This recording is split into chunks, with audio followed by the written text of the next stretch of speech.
आपकी स्क्रीन पर ये दिखने वाली जो लड़की है ये पाकिस्तान के कराची शहर की रहने वाली है, मगर आज इसकी जो कहानी मैं आपको बताने वाला हूँ वो कहानी आपको हैरत में भी डालेगी, आपको सोचने पर मजबूर भी करेगी। क्योंकि इस लड़की ने जो आरोप लगाए हैं और इस लड़की ने जो गुहार लगाई है वो गुहार सीधी प्रधानमंत्री नरेंद्र मोदी से लगाई है, भारत सरकार से लगाई है।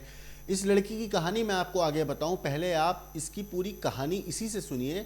ये क्या कह रही है इस वीडियो में और इसने क्या कुछ बातें बोली हैं और जो गुहार लगाई है भारत सरकार से वो किस बारे में है।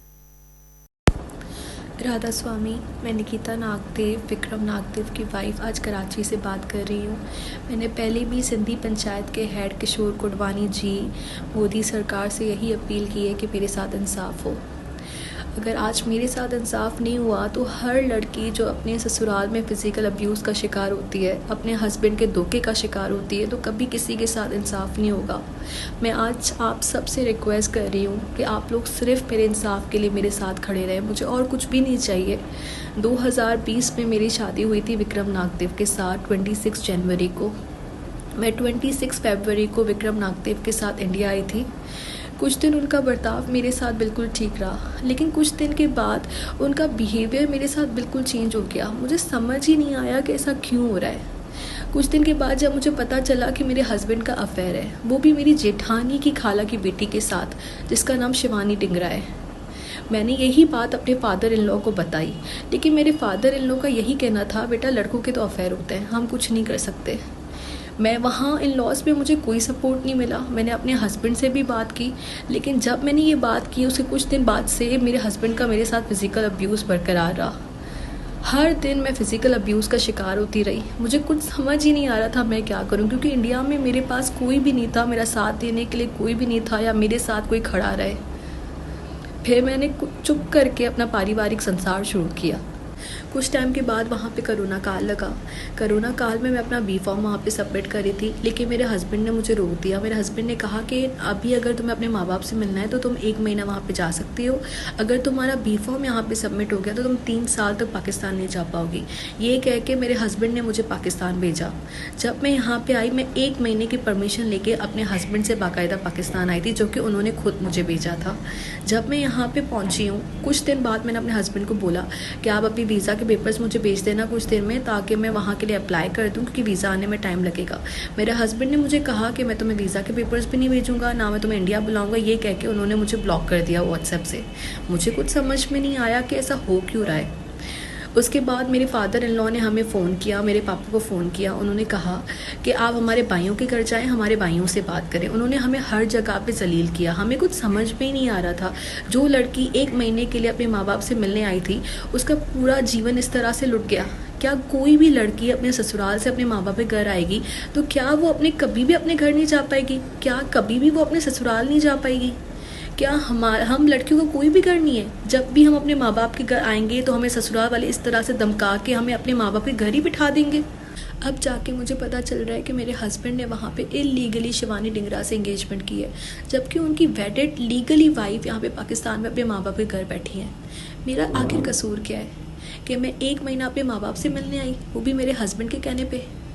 क्या कोई भी लड़की अपने ससुराल से माँ बाप से मिलने आएगी तो वो कभी अपने घर नहीं जा पाएगी, अपने ससुराल नहीं जा पाएगी? इंडिया में तो ऐसा कानून है कि वो अपनी औरतों, हर औरत के साथ इंसाफ होता है, हर औरत के साथ न्याय होता है, वहाँ वुमेन एम्पावरमेंट है।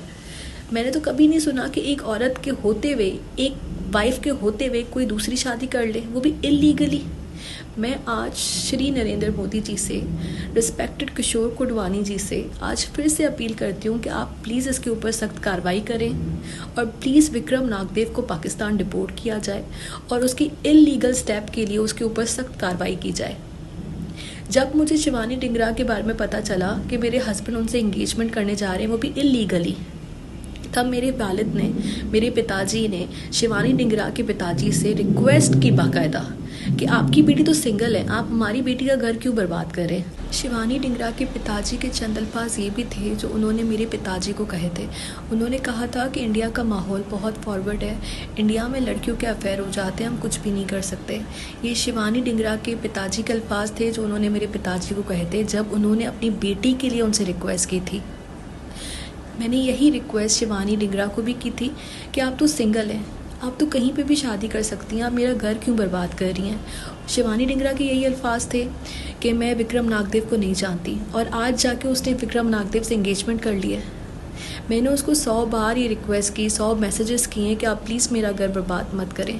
हमारे माँ बाप ने तो कभी हमें ये संस्कार नहीं दिए बेटा कि तुम किसी और औरत का घर बर्बाद कर दो, किसी और के हस्बैंड से तुम शादी कर लो। हमारे माँ बाप ने तो हमें यही संस्कार दिए हैं। हमारे आदरणीय गुरु ग्रंथ साहिब जी के लिए गए फेरे आपको 7 जन्मों का साथी बनाते हैं।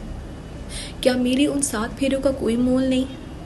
आज मैं वुमेन इनजस्टिस के साथ खड़ी होने वाली हर उस ऑर्गेनाइजेशन श्री नरेंद्र मोदी जी, हमारे रिस्पेक्टेड किशोर कोडवानी जी से आज ये फिर से अपील करती हूँ, प्लीज़ मुझे इंसाफ दिलाएं। राधा स्वामी। दरअसल ये लड़की इंदौर में पाकिस्तान के कराची की रहने वाली एक लड़की है जिसका नाम निकिता है। इसने अपने पति विकी नागदेव के खिलाफ मध्य प्रदेश हाई कोर्ट में एक याचिका डाली है। इसने मध्य प्रदेश हाई कोर्ट की इंदौर खंडपीठ में याचिका दायर करके जो आरोप लगाए हैं वाकई सनसनीखेज हैं, वो हैरान करने वाले हैं। निकिता का ये आरोप है कि उसका पति पाकिस्तान का एक नागरिक है और वीज़ा ख़त्म होने के बाद भी इंदौर में इल्लीगल तरीके से अवैध रूप से वो रह रहा है। साथ ही वो उसे तलाक लिए बिना दूसरी शादी कर रहा है, ये भी आरोप निकिता ने लगाए हैं। निकिता और विकी की शादी के बारे में अगर मैं आपको बताऊं तो साल 2020 में इनकी शादी हुई थी। निकिता का कहना है कि कोरोना महामारी के दौरान विकी उसे जो अटारी वाघा बॉर्डर है वहाँ पर छोड़कर वापस भारत आ गया था और फिर उसने कभी उसे बुलाया नहीं। साथ ही साथ निकिता ने यह भी बताया उसने कई बार बातचीत की कोशिश की, लेकिन विकी और उसके परिवार ने किसी भी तरीके का जवाब नहीं दिया, बातचीत करने से साफ इनकार कर दिया। निकिता के वकील जो हैं दिनेश रावत, उन्होंने बताया है कि सामाजिक कोर्ट में भी ये मामला ले जाया गया था, लेकिन कोई भी समाधान नहीं निकला था, कोई हल नहीं निकला था। लेकिन जब समाधान नहीं निकला, इसके बाद निकिता ने सामाजिक कार्यकर्ता किशोर कोटवानी के ज़रिए हाई कोर्ट में याचिका दायर की थी। अब हाई कोर्ट ने केंद्र सरकार, विदेश मंत्रालय और मध्य प्रदेश सरकार को एक नोटिस भेजा है और जवाब मांगा है। कोर्ट ने वहीं जो निकिता बोल रही है, जो उसका पति है विकी, उसकी दूसरी शादी पर अंतरिम रोक लगाते हुए कहा है कि कोर्ट की अनुमति के बिना विकी दोबारा शादी नहीं कर सकता है। उधर विकी नागदेव ने भी मीडिया के सामने आकर अपना पक्ष रखा है। उसका कहना है कि कोरोना काल में निकिता को पाकिस्तान भेजा गया था और बाद में कई बार बुलाया भी गया, लेकिन उसने 5 साल तक कोई संबंध नहीं रखा, उसने आने से साफ इनकार कर दिया। क्या कुछ कहा है विकी ने? पहले आपने निकिता की बात सुनी, तो अब आपको हम विकी की बात भी सुनाते हैं कि इस पूरे मामले पर विकी का क्या कहना है। सर, वो 2020 में मेरी शादी हुई थी, ठीक है। 2020 में उसके साथ मेरी शादी हुई थी। 2020 के 15 दिन बाद उसने रोना धोना शुरू किया कि मुझे वापस पाकिस्तान जाना है। 15 दिन बाद मतलब कोविड लग गया। कोविड के बाद वो चली गई। जैसे रास्ते खुले शंकर लालवानी के थ्रू, तो वो वापस चली गई अप्रैल या मई के आसपास। तो उसको वहाँ 3 साल तक हमने समझाया कि भैया वापस आ जाओ, वापस आ जाओ। वो आने के लिए तैयार नहीं। अब 5 साल बाद उसको पता नहीं क्या प्यार जागा मेरे साथ, तो वो वापस आने के लिए तैयार तो नहीं है। वो बार बार एक ही रिक्वेस्ट कर रही है कि मुझे डिपोर्ट किया जाए। मैं अलीगली रह रहा हूँ, डिपोर्ट होने का कोई रीजन नहीं है, ठीक है। और दूसरी चीज, वो जो अपराध कर मतलब मुझे बोल रही है, वो सब बेबुनियाद है।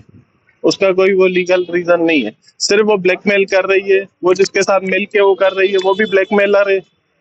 वो सब आप सबको पता है कि कितना बड़ा ब्लैकमेलर है वो। और वो ज्यादातर लड़कियों से कांटेक्ट करके, पाकिस्तान की लड़कियों से उसका क्या वास्ता है जो उसको बुला रहा है। और मैं, इसका नाम ले रहा हूं। किशोर कोडवानी नाम है उसका। एक संस्था चलाता है लोहा मंडी में, ठीक है, कोई संस्था चलाता है। वो स्पेशली लड़कियों से ज्यादा कांटेक्ट में रहता है। ये चीज मैंने उसकी मालूम की है। और वो प्योर ब्लैकमेलर है। और जिस लड़की ने आपसे आप पर आरोप लगाया है, कब उसकी शादी आपके साथ हुई थी? सर, 2020 में शादी हुई थी। 15-20 दिन वो सही से रही। 15 दिन बाद जैसे कोविड लग गया था मार्च में, तो उसके बाद जाना शुरू करना, मतलब रोना कि भैया मुझे जाना है, मुझे जाना है, मैं जहर खा लूंगी, मैं ये कर लूंगी, मुझे नहीं रहना। उस वक्त हमारे ऑरेंज काउंटी में एक केस भी हुआ था। एक लड़का 5th फ्लोर से कूद गया था। तो उससे डर के हमने उसको जितना लीगली हो पाया हमने उसको रिटर्न भेज दिया। अच्छा, उनका ये वो जिद में थी कि मुझे भेजिए, इसीलिए। उनका ये भी आरोप है कि ना तो आप उनको तलाक दे रहे हैं और आपने सर हमने शादीशुदा होते हुए भी एक लड़की से एंगेजमेंट। सर हमने तो 3 बार अनाउंस किया है पंचायतों के थ्री कि भैया हमारा डिवोर्स किया जाए। वो ब्लैकमेल कर रही है। वो हर बार स्टेटमेंट चेंज कर रही है, 3 बार वो अमाउंट चेंज कर चुकी है, हर बार उसकी स्टेटमेंट। आपने कहाँ अप्लाई किया 3 सर अप्लाई हमारी पंचायतों के थ्रू अप्लाई होता है, अच्छा हमारा कोई लीगली दस्तावेज नहीं बनता शादी का। एक चीज उन्होंने शादी का दस्तावेज भी फेक बनवाया है। 2020 में शादी हुई है, 2025 में जब बॉर्डर बंद हुए तब उसने एक सर्टिफिकेट बनवाया, marriage certificate. Marriage certificate Hindu marriage में बनता नहीं है, ना पाकिस्तान में ना इंडिया में, सिवाय आर्य समाज के अलावा। उन्होंने पाकिस्तान में एक मैरिज सर्टिफिकेट बनवाया। मैरिज सर्टिफिकेट का रूल है कि दोनों पक्ष खड़े रहेंगे, मेरे माता पिता, उसके माता पिता, लड़का लड़की सब खड़े रहेंगे। मैं जबकि 2020 के बाद मैं गया नहीं हूँ, तो उन्होंने कौन सा विक्की नागदेव वहां पे खड़ा करके जिससे साइन करवाई है? पहले तो उससे वो चीजें पूछी जाए। और दूसरी चीज, वो 5 साल किसके साथ थी, कहाँ थी, जिसने उसको 5 साल बाद छोड़ दिया, तो उसको आज उसका पति याद आ रहा है या विक्की याद आ रहा है? जी सर। आपकी क्या मांग है इस पूरे प्रकरण में कि आपको ब्लैकमेल किया जा रहा है? बिल्कुल सर, ब्लैकमेल किया जा रहा है। मैं तो चाह रहा हूँ जितना जल्दी हो सके तलाक हो जाए, ज्यादा अच्छा है। आपके खिलाफ आप कोर्ट में अप्लाई करा है आपने? बिल्कुल सर, पटिशन लगी है, हम भी उसका जवाब देंगे, हमारे पास सब पेपर है। तो सुना आपने पहले निकिता की बात कि निकिता ने क्या कुछ बताया, फिर उसके बाद आपको हमने जो उसका हस्बैंड है, जिसको कहा जा रहा है कि निकिता जो आरोप लगा रही है, उसकी कहानी भी आपको बताई, उसी ने बताई कैमरे पे जब वो मीडिया से बात कर रहा था विकी। साथ ही साथ जो निकिता के वकील हैं, उनका इस मामले पर क्या कहना है, अब आपको निकिता के वकील की बात सुनाते हैं। कोर्ट में जाना व्यवस्था रही थी। 2020 में 26 जनवरी 2020 को इनकी शादी हुई है। शादी होने के कुछ महीने के बाद जो ससुराल पक्ष है वो लड़की को इंदौर लेकर आ गया, और इंदौर लेकर आने के बाद लगभग ये जुलाई 2020 तक इंदौर में रहे।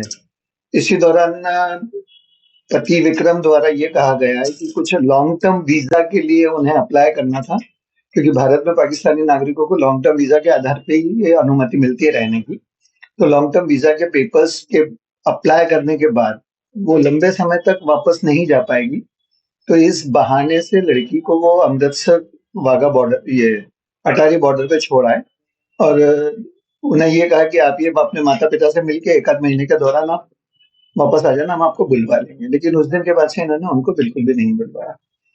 नहीं रोक लिया है। हाँ, उसके बाद स्थितियां कुछ ऐसी बनी बाद में कि कुछ साल बीत गए, इनके आपस में वार्तालाप चलते रहे समाज के लेवल पे। समाज के लेवल पे वार्तालाप चलने के बाद जब इनको लगा कि थोड़ा सा मामला गर्म हो रहा है, तो पति ने किशोर कोडवानी, जो हमारे उसमें पिटीशन में प्रतिवादी, हमने हाईकोर्ट में पिटीशन लगाई है, उसमें कुल 9 पक्षकार है, विरोधी पक्षकार। निकिता पिटिशनर है। तो इसमें वन ऑफ द पार्टी हमने किशोर कोडवानी को इसलिए बनाया क्योंकि ये सबसे पहले वहीं पर गए थे उनके मीडिएशन सेंटर में, और एप्लीकेंट जो थे वो विक्रम नागदेव थे स्वयं। अपने आप को पाक साहब दर्शाने के हिसाब से शायद ऐसा कुछ किया होगा उन्होंने, ऐसा लड़की मतलब बालिका का कहना है, निकिता का। और उस उसके बाद जब ये इनकी रिपोर्ट बनी तो टोटली एक प्रकार से फाइल बंद कर दी गई थी। फाइल बंद करने के बाद मैटर क्लोज हो गया, लेकिन लड़की अपने लेवल पे तड़पती रही, उसको कोई सुनवाई नहीं हुई। तो वहां से फाइनली उन्होंने हमें अप्रोच किया, और अप्रोच करने के बाद ये तय हुआ कि हाईकोर्ट में पिटीशन लगाई जाए। तो पिटीशन लगाने के पहले हमने पूरा प्रयास किया कि पूरा एडमिनिस्ट्रेशन जो है उनको सारे ईमेल उस लड़की ने, मतलब पिटिशनर ने किए हैं, निकिता ने सारे ईमेल्स किए हैं। मेल्स करने में अपनी पूरी व्यथा बताई है, और बाद में हमने उसकी हार्ड कॉपीज भी यहाँ से पोस्ट की है, क्योंकि वहां से कुछ पोस्टेजेस वगैरह पे भी पाकिस्तान और भारत के बीच में प्रतिबंध चल रहा है, पोस्टेजेस आ नहीं रहे हैं बराबर, दुबई होते हुए आते हैं। तो इजी वे हमको ये था कि ईमेल के माध्यम से शिकायतें कर दी जाए। तो जो उसने अपराध, ऐसा एक अंदाज जो होता है कि ये अपराध किए हैं, कुछ फॉरेन नेशनल को यहाँ पर प्रॉपर्टी खरीदने की भी अनुमति नहीं है, तो उन्होंने कुछ शायद संपत्तियां वगैरह भी अपने नाम की है। तो जो भी निकिता को जानकारी थी, तो निकिता ने सारी की सारी जानकारी संप्रेषित की यूनियन ऑफ इंडिया को, स्टेट ऑफ मध्य प्रदेश को, पुलिस विभाग को। और फाइनली जब 20-25 दिन का अंतराल रहा, 1 जुलाई को पहली एप्लीकेशन इन्होंने लॉग इन की है। 1 जुलाई के बाद से जब मैटर बिल्कुल भी सॉल्व नहीं हुआ, तो हमने इसका सेकंड रिप्रेजेंटेशन भी दिया, थर्ड रिप्रेजेंटेशन भी दिया, रिटर्न रिप्रेजेंटेशन। और फाइनली मेरे द्वारा, हम लोगों के द्वारा, हमारी जो टीम है एडवोकेट्स टीम द्वारा उसको पोस्ट किया गया, और उसके बाद भी जब कोई सुनवाई नहीं हुई, तो व्यवस्था में फिर हाईकोर्ट में हमने पिटीशन दी। सुनवाई कब होनी है? अभी 3 दिन ही हुए हैं इसको लॉग इन किए हुए, मतलब नंबर जनरेट हुए। एक दो तीन दिन में कुछ एक डिफेक्ट्स वगैरह अगर होंगे तो ठीक है, बाकी तो एक दो दिन में इसकी पूरी सुनवाई होने की संभावना है। यानी अगले 4-5 दिन आप मान के चलिए कि सुनवाई पूरी तरह से हो जाएगी। ये बात भी सामने आई थी कि इसमें जो दूसरा पक्ष है विक्रम, उसके द्वारा किसी और युवती के साथ एंगेजमेंट भी कर लिया। हाँ, वो बिंदु रह गया। इसमें जो हमारी नौवीं पक्षकार है, विरोधी पक्षकार, वो उसकी मंगेतर है, दिल्ली स्थित कोई लड़की है, शिवानी नाम है उनका, और उनसे उनकी एंगेजमेंट हो गई है। तो इसका मैटर भी पिटिशनर को ही मालूम पड़ा कि उनके जो व्हाट्सएप, इंस्टाग्राम, सोशल मीडिया पे जो भी उनके कॉन्टेक्ट होंगे आपस में, तो आपस में बहुत लंबे समय तक इनकी बातचीत चलती रही थी। लेकिन फाइनली ये रहा कि इन्होंने सेव द डेट के नाम से जो मंगेतर, जो सेकंड लेवल की मंगेतर है, सेकंड मंगेतर है जो, तो उस मंगेतर ने सेव द डेट के नाम से एक व्हाट्सएप पे फोटो अपलोड किया, जिसमें 10 मार्च 2026 ये प्रस्तावित तारीख बताई है कि आप इस तारीख को हम शादी करने जा रहे हैं, ऐसा उसका तात्पर्य है उसमें। तो वो कागज भी हमने हाईकोर्ट में लगा लिया है। सारी की सारी स्थिति हाईकोर्ट के समक्ष हमने प्रस्तुत कर दी है। आपका नाम बता दीजिए। मैं एडवोकेट दिनेश रावत। तो दोस्तों, विक्की का दावा है कि इंदौर में लॉन्ग टर्म वीज़ा पर वो रह रहा है और पुलिस ने उसके सभी दस्तावेज सही पाए हैं। साथ ही उसने बताया कि सिंधी समाज पंचायत में तलाक का मामला भी लंबित है। विक्की ने कहा कि हाई कोर्ट जो भी फैसला देगा वो उसे स्वीकार होगा। तो ये थी पूरी कहानी एक ऐसे लड़का लड़की की जिनका ये कहना है कि वो है तो पाकिस्तानी, लेकिन वैध रूप से विक्की का आरोप है कि प्रॉपर लीगल तरीके से वो हिंदुस्तान में रह रहा है, उसके पास वीज़ा है, सारे सबूत हैं, सारे पेपर उसके पूरे हैं और उसने वो सारे पेपर पुलिस को भी दिखाए हैं। पुलिस ने वेरिफिकेशन की है, चेक किया है और साथ ही साथ विक्की ने ये भी कहा कि उसको हाई कोर्ट से जो भी फैसला आएगा उसे मंजूर होगा। वहीं निकिता जो है उसने कैमरे पे एक वीडियो रिकॉर्ड किया और भारत सरकार से मदद की गुहार लगाई। हालांकि विक्की के जो आरोप हैं और निकिता के जो आरोप हैं उनके अलग ही बिल्कुल कहानी दिख रही है, क्योंकि निकिता बोल रही है कि उसने काफ़ी कोशिश करी है, विक्की का उसी के रिश्तेदार में उसी की जानने वाली एक महिला से अफेयर है। वहीं जो विक्की है, विक्की बोल रहा है कि उसने भरपूर कोशिश करी कि निकिता वापस आ जाए, लेकिन निकिता ने आने से साफ इनकार कर दिया था। तो ये थी पूरी कहानी। अब इस केस में जो भी अपडेट आएगी वो तो हम आपको ज़रूर बताएंगे, लेकिन निकिता विक्की की इस शादी वाली कहानी और जो दो देशों के बीच दोनों फंस चुके हैं, इस चीज़ के ऊपर इनकी जो कहानी चल रही है उस पर आपकी क्या राय है कमेंट करके ज़रूर बताइएगा। लेकिन देश और दुनिया की बाकी क्राइम की खबरों के लिए देखते रहिए क्राइम तक।